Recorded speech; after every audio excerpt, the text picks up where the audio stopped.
کیا آپ جانتے ہیں کہ کربلا کی کہانی 10 محرم 61 ہجری سے شروع نہیں ہوتی؟ اس کی کہانی بہت پہلے شروع ہو چکی تھی۔ حضرت ابوبکر صدیق رضی اللہ عنہ کا دور گزرا، حضرت عمر فاروق رضی اللہ عنہ کا دور گزرا، اور پھر حضرت عثمان رضی اللہ عنہ خلیفہ بنے۔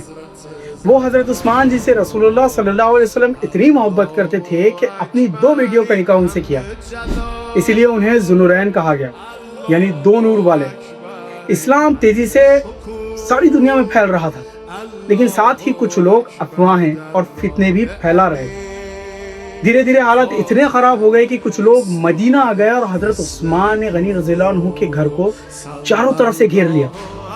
سوچئے، پوری امت کا خلیفہ اپنے ہی گھر میں بند ہو کر رہ گیا۔ صحابہ آپ کی حفاظت کرنا چاہتے تھے۔ تاریخ بتاتی ہے کہ حضرت علی کرم اللہ وجہہ نے اپنے دونوں بیٹے امام حسن علیہ مقام اور امام حسین علیہ مقام کو بھی حضرت عثمان کے گھر کی حفاظت کے لیے بھیجا تھا۔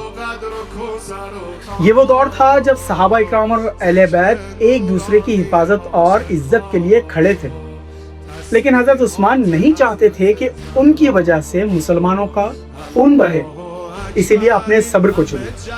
اور پھر 18 ذی الحج 35 ہجری جب حضرت عثمان قرآن کی تلاوت کر رہے تھے، آپ کو شہید کر دیا گیا۔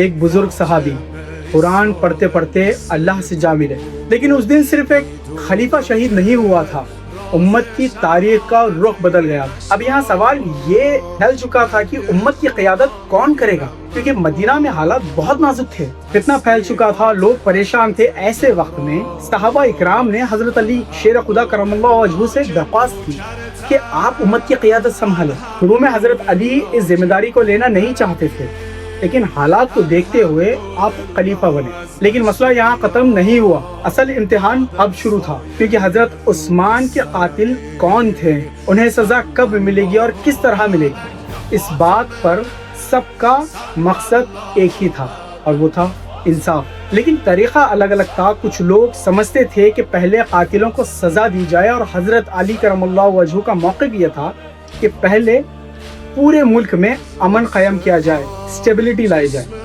حالات کو سنبھالا جائے، پھر اصل مجرموں کو پکڑا جائے۔